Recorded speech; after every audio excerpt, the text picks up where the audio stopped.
Sa kapanahunan ni Manny Pacquiao ay talagang namamayagpag ang mga Pinoy boxer sa larong suntukan. Naging mukha ng boxing si pambansang kamao di lang sa Pinas kundi pati sa buong mundo. Kasabayan niya sina Jerry Peñalosa, Nonito Donaire, Donnie Ahas Nietes at Brian Viloria.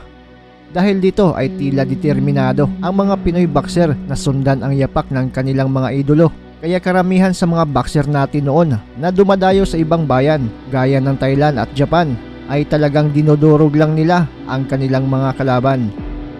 Kilala kasi ang mga Pinoy noon na talagang likas na matapang, malakas at magaling sa suntukan. Isa na nga dito ang tubong malungon Sarangani na si Richard Garcia na imbitahan ito sa Japan para lumaban kontra sa mga prospect na Hapon noon, pero nilampaso lang ito ng ating dayong pambato. Dalawang magkasunod na Hapon agad ang nabiktima nito. Una ay ang Japan Commission Flyweight Champion na si Kinji Yoshida. Tinalo ito ng Pinoy via unanimous decision. At pangalawa ay itong Japan Boxing Commission Light Flyweight Champion na si Masayuki Kuroda. Tinalo pa din ito ng dayong Pinoy via majority decision. Halos kinakatakutan noon ang mga Pinoy boxer kahit ang mga laban nito ay ginagawa sa ibang bansa ay gulpi di gulat pa din ang aabuti ng mga kalaban na haharang sa ating mga kababayan. Pero ngayon ay tila nabaliktad na. Kahit sa sariling baluarte pa natin gagawin ng bakbakan ay tila ginagawa na nila tayong pataba sa kanilang mga kartada, lalong lalo na ang mga boksingirong Hapon. Dahil kaya ito kay Naoya Inoue na sa kasulukuyan ay mukha ng boxing dahil sa pagiging multiple division champion, kaya kay Pacquiao noon nagiging mas determinado ang mga Hapon dahil gusto din yata nilang sundan ang yapak ni Naoya Inoue ngayon, gaya ng mga ginagawa ng Pinoy boxer noon sa kapanahunan ni Pacquiao. Kasabay ng pag-usbong ng Japan boxing ngayon ay tila pagkawala na din ng fighting spirit at determinasyon ng ating mga boksingero. Humahakot ng world title ang mga Hapon ngayon habang ang Pinas sa kasulukuyan ay 0 world champion. Isa yata ito sa rason kaya lagi na lang tayong natatalo kontra sa mga ibang lahi, domino effect. Pero sa palagay ko magbabago ito kapag itong mga young prospect natin ay mas magiging focus, bigyan ng suporta at magiging determinado para kung mabigyan ng world title ay paniguradong panalo. At dito maibalik ulit ng Pinas ang titulong pinakamalakas. Sa videong ito, ihahandog ko ang laban ni Richard Garcia noon sa Japan na kung saan tinalo ni Kabayan itong prospect nila, ang Japanese champion na si Masayuki Kuroda. 新田ジムの黒田正幸、その前に立ちはだかるのは WBC 試合開始のゴングが鳴りました。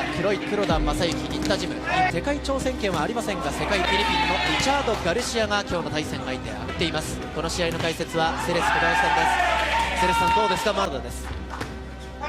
いいです。何か独特の雰囲気があります。非常にパンチ力があります黒田です。先生のパンチボディが弱いかもしれませんからね、ボディをできるだけ攻めたいですよね。フィリピン人ボクサーというのは非常に強いですよ。技術があり、現在24歳のこのガルシアですが13歳でボクシングチャンピオンの吉田健二に右ストレートが当たった。黒田の右、思い切って右ストレートワンツーから入っていきました黒田です。あんまり正面からだけ行くのはやめた正面は立たない方がいいとしていました。左から右ストレートもらってないですよね。そうですね、この辺りも老快さがあります。よりも試合の数においてもそして年齢においても上とピッチャーもねその上にやってますからね。アマチュアでは30戦ほどキャリア、黒田としてはその右ストレートキック左を使いながら右を当てていきたいというふうに話していました。ボディですね。これをテーマとして掲げました。それは本当にベストの選択ですよね。そうですか。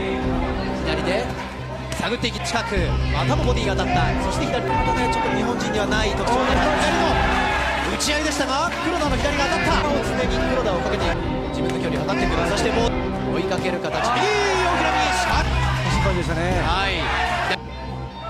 右ストレート1分が経過しました。第3ラウンド左のボディから攻めていこうという黒田です。ただこのままね右をちょっと多めに使ってきますよね。そうですか。黒田選手の少し止めきてるんですかね。なんでしょうね。右をちょっと使ってきましたね。なるほど。左を出させないための右ですね。左のボディありますよね。グッと返していった。3位です。黒田選手は自分の思った作戦、自分の作戦を貫くこと大事ですよ。手数、そして左で弱らせながら徐々に右を利かせていく。左うまく使っていきたい。左を引く。ラッパー6年度の全日本ライトフライ級新人王トランクスを少し下げるようなノーファールカップが姿を現してナイス右ストレートトランクスを上げました、ベルトラインが苦しいということなんですかね、セレスさん。いやそれはありますよね。だから一発に頼ってしまうことが多い、そのように新田翔成会長も話していました。盛り上がったですよ。バツフリー手数を出しているですよ。ロープを背にして起こっています後楽園ホールです。ここは軽くないようなそんな思惑でしょうか。しかし突き上げるような、はい、例えばダブルトリプルなんですね。だからこそペタスが左両手に出ました。これは効いた。来い来いという声を上げたらフライ級のチャンピオンです。命合いパンチャーますから、はい軽いパンチャーも来ますからね。今のボディですよ。さあ冷静になって攻められるか。パチッと素晴らしいパンチが入りました。左のフックまず見事なものが入りました黒田。先ほどの第4ラウンドの右ストレートで打ち抜いています。だけど本当軽なんですね。はい嫌なんですねやはり。右カウンターが入ったのはガルシア。ガルシアは効いていないぞというような表情。しかし使って攻めて右当たったがこれはクリストではない。そうですね。コンビネーションガルシア。青いグローブの黒田正幸右出せればいい。ただ組みついてる軽いパンチ手数で攻めていけるかというところです。その距離だとですね、ガルシアにね手が出るんですよ。はい右力を抜いていきたい。リラックスをすることが必要。12勝9 KO に入るという12勝9日本ライトフライ級6位黒田が世界ランキングを持つガルシアに挑んでいます。ラウンドです。徐々に終盤へと向かうこの前半ね少しポイント取られたと思ってるんですよね。なるほど少しポイント差ですからね。ということはペースをこれからガルシアが上げてくる可能性ですと、あまりガルシアは多くパンチを出すことはできません。そうですね対策どのような形で持っていくか。右強い。残り時間はほとんどありません。第7ラウンド第8ラウンドです。残すは3ラウンド。